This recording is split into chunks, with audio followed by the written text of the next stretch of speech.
It's the Locked On Flyers podcast for Thursday, November 7th, your daily dose of Flyers news, analysis, and high quality content.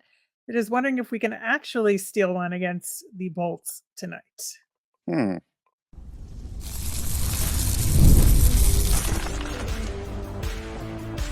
You're Locked On Flyers, your daily podcast on the Philadelphia Flyers.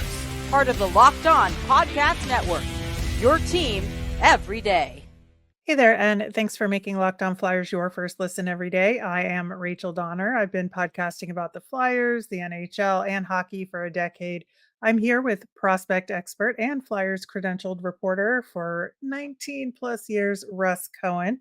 You can start the season with a big return on FanDuel. New customers can place a $5 bet and get started with $150 in bonus bets if you win that first $5 bet. Visit fanduel.com to get started. To keep up with the latest from us and Flyers news, you can check us out at Locked On Flyers on all your favorite socials. And of course, here on the Locked On Podcast Network, your team every day. We are going to use that prospect expertise on today's show as we have another prospect profile for y'all. We're going to look at Roger McQueen later in the show, and we'll get to our preview of Bolts versus Flyers. But we got some unfortunate news from the Flyers that Ryan Poehling was put on injured reserve, retroactive to the 2nd of the month. And we knew there was something going on because he didn't make the Yeah. trip. But the fact that there's an injury there is definitely concerning given the Flyers center depth, right? Yeah, you kind of saw there was an injury a couple of games ago. So, yeah, I mean, the center depth continues to erode. So as far as a return, have you seen anything about No, that? no. Yeah. Yeah, I don't know either. So I assume we'll hear more from the team I mean, at IR means it's tonight's probably a game. couple weeks. Yeah, well, it's at least 2 to 3 weeks, right? Right. So we will check back in on that. In the meantime, Anthony Richard got the call up from Lehigh Valley. We literally talked about this on our Tuesday We show, did. We which did. is like crazy. Like the circumstances, unfortunate. Yeah, I Absolutely. mean, we didn't know there was going to be an injury. We were just like, hey, might want to call If him you up at need some point. someone, Right. yeah, call him up. And there was a reason for that because he's probably having the best season so far for the Phantoms of anybody on the team. He's their scoring leader right now. Had a really good week last week with a goal and 3 assists over the 2 games that he played. He's really shown his speed. He's shown the skill of his shot. And so, yeah, if you're going to call anybody up, this was the right one to do it. Yeah, I think they're just continuing to try and improve team speed. They played a faster game last game. I think Bobby Brink could end up sitting at some point. We'll Mhm. see. But yeah, I think that's what they're looking for. And hey, I mean, it's as good as anything right now. Yeah, I think so. And the question then becomes like, is he going to play? Because I think, if he does, like, and then where would he slot in? Because assuming that he's going to play center as is his position, then they would either move Cates or Lawton out to the wing on whichever line it is, right? Yeah, I'm going to assume that Torts is going to want to see him in practice a little bit before he plays them. So I don't think he's going to play right away. But if Brink has another bad game, Brink will be out. He'll be in, and I think you would put Lawton on the fourth line and keep him with Cates because Cates is so good defensively. That's not a great part of Richard's game, and that could really help him at least find his footing at the NHL level because I think he's gonna have to prove he could score. He's proved he didn't prove it in preseason. He's proved that he could score at the AHL level. Now he's got to take a stab at the NHL level. So I think that's where we're at with him. Right. So, and if he plays, like, I'm wondering if it is Brink who would sit or it's Delorier that would sit, I right? don't It's know. going I to be think one of he's the going to two. leave Delorier in because I think against Tampa, Tampa can be a truculent team. So if he were to play against Tampa, I think he's But I don't know. I think Nick Delorier is staying in for a little while. I think this gave Torts an excuse to kind of put him in, to be honest. Well, we'll see if that happens. Do you think that Torts is gonna make any changes besides potentially playing Richard? But sounds like you don't even think he'll do that. But, is there anything else you think that they'll make? I mean, I could see him putting Brink on the fourth line or something like that. But beyond that, I don't think there'll be that many changes because uh, while they didn't play their best game defensively, they did offensively. So I don't think he'll make too many changes.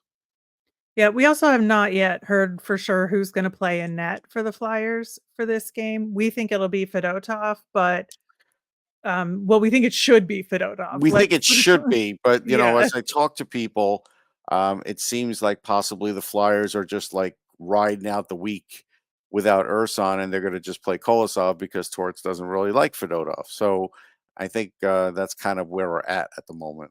Yeah, I don't love that, I gotta say, I don't because either, but I think that's possibility. I think the way that Kolosov has played, like, he needs some rest, and he needs to sit in the backup seat and watch a game. Right. You know, I agree. and really get a chance to, without actually being in net, look at how the defensemen play in front of the goaltender and figure out how he's gotta talk to the team around him and figure out how to communicate, what he needs from the team in front of him, and you can do that, like, you can learn a lot from watching the game, and so one of the 3 games sitting on the bench, I think, would do him a lot of good. I think so too, but again, that dislike right now or distrust that Torts has with Fedotov is a big thing. And I think at the end of the day, that may win out. Yeah, I mean, it could go that way. I think it will depend a lot on, how he's feeling about Kolosov after that last game. Because we remember the press conference after the last game, he had 3 questions asked of him, they were all one-word answers, and then he Yeah, yeah, walked away, and the last one of those 3 was about Kolosov. And I think at that point, he's like, "I don't wanna talk about this anymore," and just left because I right. think it indicated to me at least that I think he's very frustrated with this goaltending situation and Oh had yeah, been really depending on Urson. yeah. Well, I mean, but again, he knew that this could happen with the goaltending situation. Like he talked about it preseason, so he shouldn't be surprised. Right. I think he just didn't think it would happen so soon, maybe. I guess, but that's sports, right? It's what happens sometimes. Yeah. Yeah, I think so. Then the other question is, like, how do they rebound from that tough loss and come to this next game, like, prepared and ready to go without that hanging over them?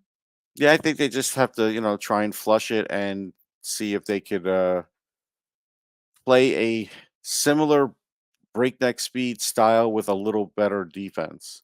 Kind of clean it up, as they say. But it'll probably take away from some of their offense.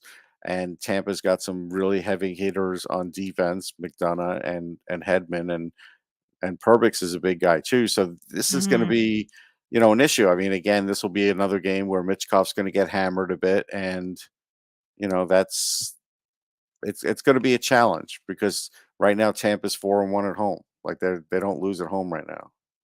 No, but they have lost a bunch recently. We'll get into that, next segment with the preview, Yeah. but I think, there is some opportunity here, and as long as they can, flush the last game, I think they're in a good position here because Tampa does have some weaknesses, and I just wonder if they're a little bit more, like, fast and loose with the lineup and make some more adjustments on the fly over the course of the game. Because if something's not working within Yeah, 2 I to think 3 they'll mix shifts. it up. Yeah, I think they'll mix it up Yeah. for sure. I could see that. Y yeah, that's really, I think, the important thing for me is that they figure things out quickly Yeah. in these next couple of games and make the adjustments that they need to in game, not necessarily even waiting between periods to do it. So, Yeah, I think there'll be um, in-game adjustments if things don't happen. I mean, yeah. I don't see why not.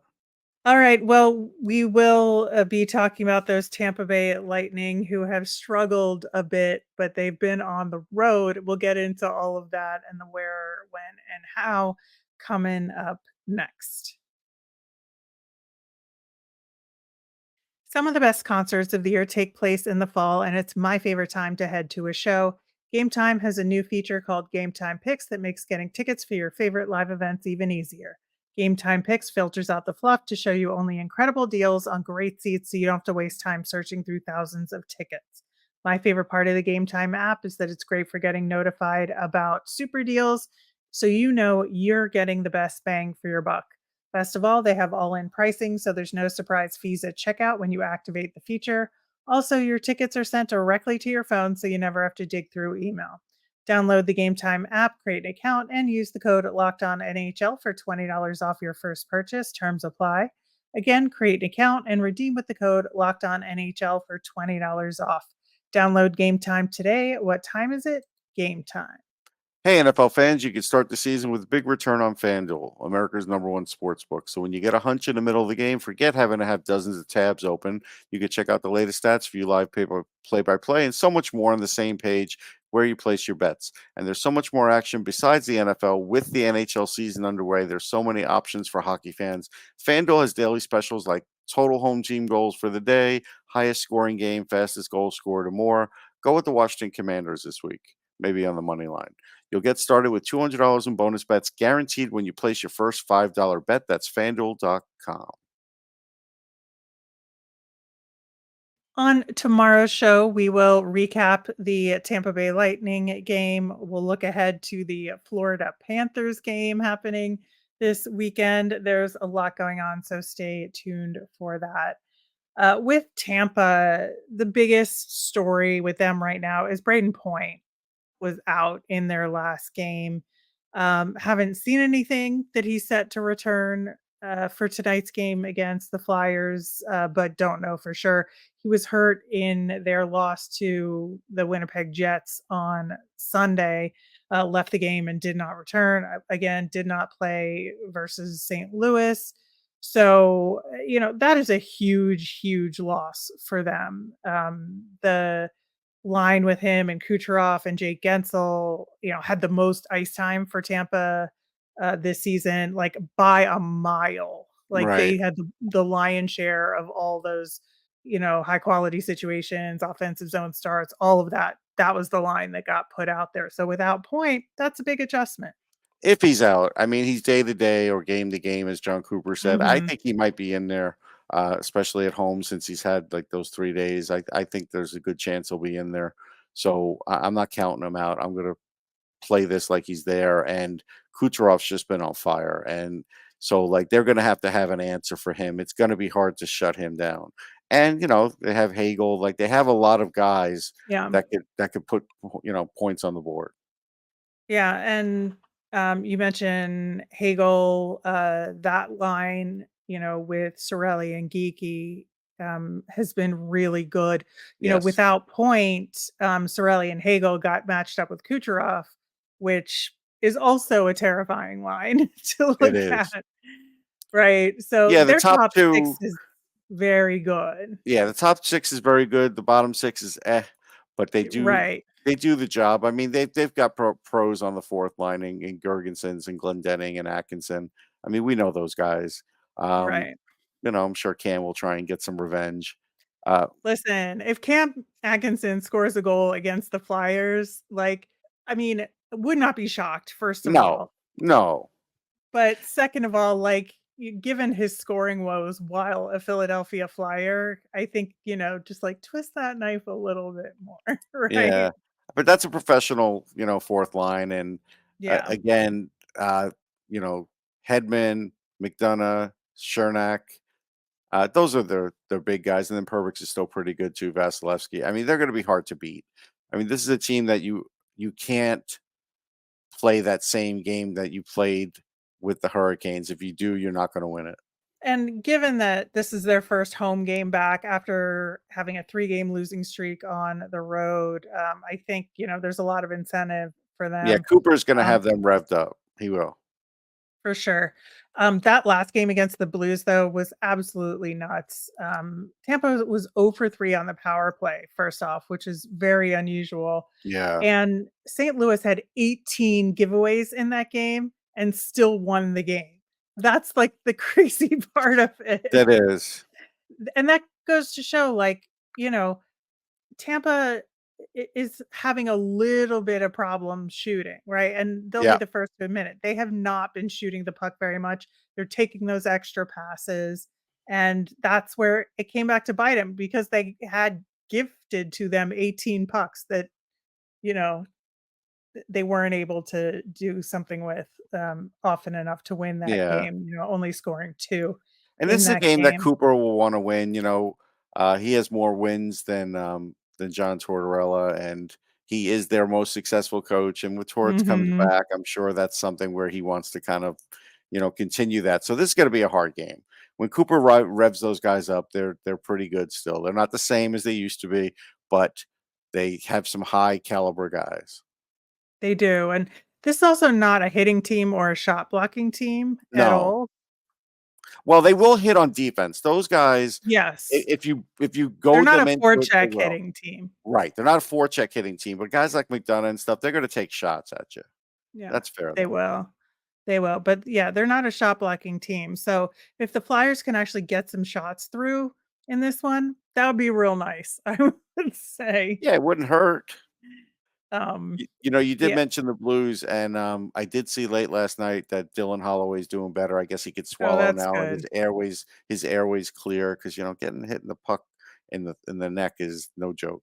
Yeah, that was the other weird thing that happened in that game, Yeah, was that, Holloway blocked a shot with his neck, which is not what you wanna do, so, no. he lost his wind and they took him out of the game, but I'm Yeah, glad he's doing it was better. more than that. They were worried about his airway being Yeah. blocked. The other thing that's really interesting about this game is that Tampa have a whole week off after this game, and I think under normal circumstances, we'd get the backup for Right. sure, but I feel like in order to keep Vasilevsky fresh, they're Yeah, gonna they'll probably have to use him. play him, right? Right, I think so. He's played the lion's share. It's Johansson otherwise. I think Mhm. because you're right, a week's off, he could hang out at the beach. It's gonna probably be him. Yeah, I would say so, because yeah, I Now wouldn't want he's a him little sitting for that less than he long. used to be, but he's still a damn good goalie. He is.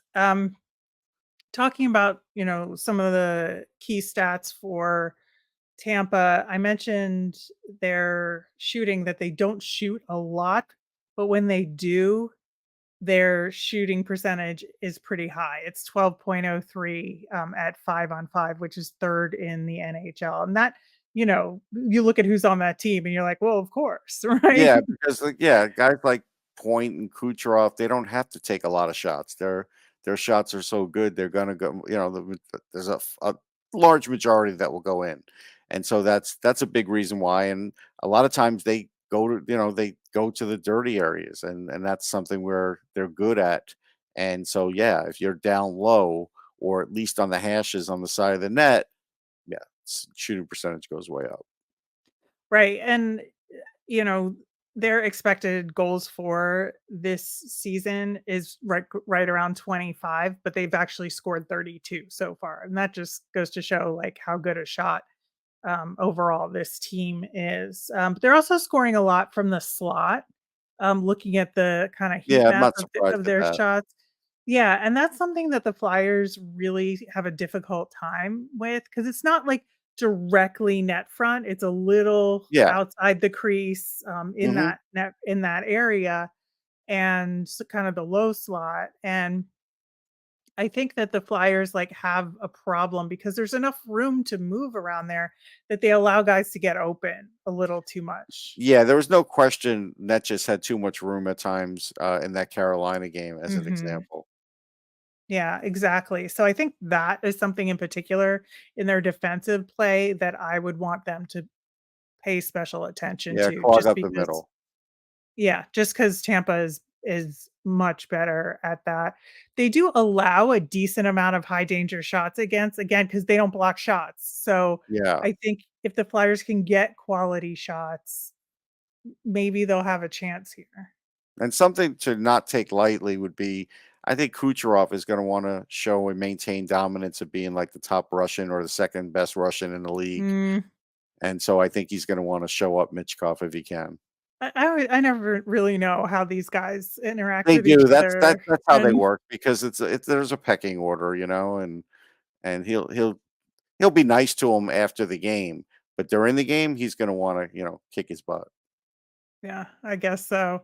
I should mention Vasilevsky is, 1 win away from 300 wins. He would be the 40th goalie in NHL history to get that, benchmark, and he's been sitting on 299 for, like, So that's another multiple thing. games now. Yeah, So that's, like, that's another. another thing, yeah. It's Yeah, amazing, I remember him in his draft, and, it was a good pick. He was a first round pick. You don't get a lot of goalies in the first round, so if they get a first round goalies kinda have to live up to the, potential there, and he did, and he exceeded. yeah, I think so. But, yeah, so there's, like, a lot of reasons why Tampa will have a little extra juice in this game, Yeah. and so I think the Flyers are absolutely gonna have to match that, and I think just not collapse, defensively in the zone, more specifically, but then also metaphorically in terms of, how they gave up a little bit at the end of the Yeah, I think your game in point of clogging Carolina. up the middle is gonna be a key thing. Yeah, I think that is the big thing for them And remember, defensively, and then I think Delorier is playing because he got 2 shots on net when guys couldn't get the puck to the net.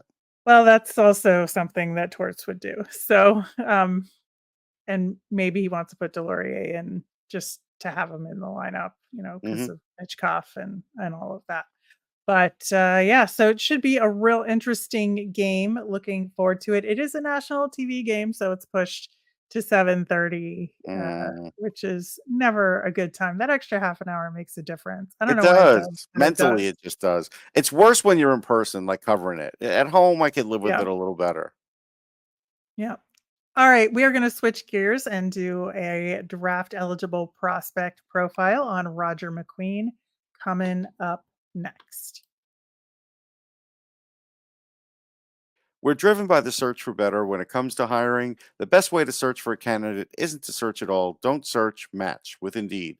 Indeed, your matching hiring platform with over 350 global monthly visitors, according to Indeed data, and a matching engine that helps you find quality candidates fast.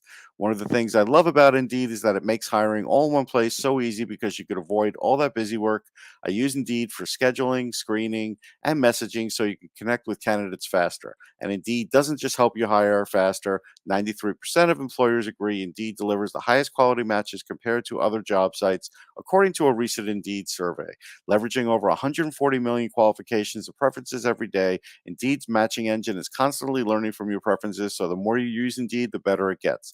And listeners of this show will get a $75 sponsored job credit to get your jobs more visibility at Indeed.com/locked on. So just go to Indeed.com/locked on right now and support our show by saying you heard Indeed on this podcast. That's Indeed.com/locked on. Terms and conditions apply. Need to hire? You need Indeed. All right. So Roger McQueen, very interested to hear why you wanted to talk about him, especially because he is injured right now, which I think is a That's key all right. question we're going to talk about. But um, Roger is 6'5", large individual. He just turned 18 in October. So to be that tall and like somewhat filled out at this point, he's still Yeah, a little a little, small, but but he uses his size in that yeah. at that level pretty well. Yeah, and that's, like, the question I have because a lot of times kids that age who are that tall just don't understand their center of Oh gravity. no, he It knows. affect it affects their skating and their Yeah, stride because they don't know how to manage their legs, in the most efficient way possible. Again, because they're in this process of building up muscle, right. right? So it's like, how do they use their legs skating and all of that? So how do you think he manages his size overall?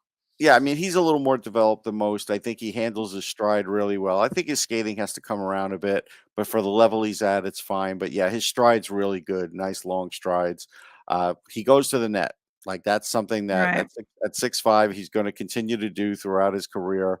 He does have a really good wrist shot, so it's not like he has to go to the net, but he also can dish it off. He's really good on the power play, but his net front in that area around there makes him really dangerous.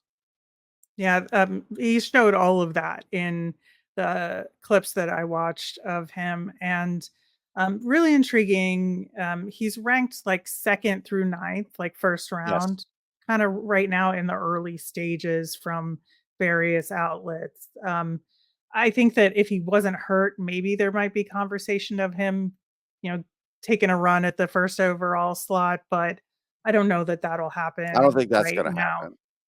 Right. I'll say this, I mean, I did write about him on NHLDraftBuzz.com, and one of the things that he really does is he battles in the offensive zone. He will make big hits to open up the ice for his teammates and everything else. So that's something that's a big deal. He's winning. Instat has him at 44% of his puck battles, which is pretty good, considering he's an 18-year-old. 44.9% on faceoffs, which is pretty good at his age. So those things are good, and he's shooting 5.8 shots per game. That's Yeah, a that lot of was one shots, thing I man. saw. Yeah. Yeah, that's pretty solid. He is actually a teammate of Carson Bjarnason Yes. in Brandon for the Wheat Kings, and who, by the way, Carson Bjarnason was CHL like player of the week or one of their players of the week Yep. last week. He had a Not bad. 33 save shutout. So pretty good for him. Glad to see that. But getting back to Roger, I think, you know, he has a real interesting opportunity here when he comes back because I don't think statistically he's going to catch up with any of the leaders here, but he He'll kind be a of is point a at game, though. right. So he was a point per game last season, and I think that as long as he kind of maintains that this year in the games that he does play, he'll be in a good position. Look, 6'5" center is all you need to say, and that makes him a Right. top 10 pick. Like, it just does, unless something, terribly goes wrong. I mean, it's gonna happen. So you look at it that way. I like his hockey sense. Also, though, he's taken a few too many penalties. Like, he's taking more than he gets, that he draws. So I'd like to see Right. him draw a few more penalties. But otherwise, I think so far so good. And then yeah, he'll get back out there. I think he'll show everybody. And again, a 6'5" center, teams will forget all the injury time as long as they can see him at the end of the year before the draft. That's really what matters for this guy. Right. Obviously this happens with a lot of guys, but in junior, a guy can skate it up the middle, deke, and like get a shot off. NHL, that's not going to happen. He's not going to be Mhm. able to plow through the middle. But Right. I did see some degree of awareness in some of his plays in terms of skating to the outside and then cutting in. Yeah. So I feel like he does have a lot of situational awareness and can make decisions on the fly pretty effectively. Yeah, I've seen him do some good work in the corners like that. I've seen him make some really good passes when he realizes the heat may be on him. And so, yeah, I think that part of his game will continue to get better. So he's a dangerous guy in this draft. And if you look at it from a Flyers perspective, if the Flyers, let's just say they don't get a top 4 pick and they're at number 5 and, Hagens is gone and some other guys are gone and McQueen's out there, got to seriously look at him because he could be your replacement for, Sean Couturier. Yeah, and I saw a lot of comparisons to Caden Lidstrom, mostly because of the size factor, Yeah, right? I don't But get the same vibe. Lidstrom okay, was even stronger uh, at his age at that level. So I don't get that quite the same vibe. I think, yeah, sure, they're both two big guys. I still think they go about it a little differently. right. All right. And yeah, I think, we're in a weird spot with the Flyers right now with where they are in the league and the Oh standings. yeah. And, I don't know that any of us expected them to be this low in the standings, in the bottom 3 in the league Right. this early. Certainly not wind up here, but you have to start thinking about, all these Sure. different things, given that the Flyers have 3 first round draft picks, you know, at least one of them's gonna be top 10, right? So, Yeah, I mean, if they're on this trajectory, one of them will be top 10. If for some reason they get hot, then it's possible they could fall out of the top 10, but probably not. no, I mean, considering how well they played last year and they were at 14. So, I think it's, uh it's more important this year to pay attention to the guys at the top of Yeah. the list than it was last year. I mean, we covered them last year, but, I think that somebody like McQueen is somebody you have to keep an eye on because there is a possibility of the Flyers being in that top 10 range. And so very excited to talk about some of those players over the course of this season. I've started the spreadsheet, so I'll have that live and I'll post information about it in the next few days. So stay tuned for that as well. That will do it for today's show. We'll be back tomorrow to recap tonight's game against Tampa, talk Florida Panthers, and give our thoughts of the week. As a reminder, we always want to hear from you. You can send in your questions or Flyers thoughts from any of our socials at Locked On Flyers. You can email us at lockedonflyers@gmail.com or comment over on YouTube. I'm Rachel. I'm on Twitter at rmiriam. That's RMIRIAM. I'm Russ. I'm at Sportsology, SPORTSOLOGY. Thanks for making Locked On Flyers your first listen today. For your next listen, find Locked On Fantasy Hockey, become a fantasy hockey expert, and get the edge over your league mates with daily tips from Steal and Flip. Find Locked On Fantasy Hockey on YouTube or wherever you listen to podcasts. Have a great day, everyone.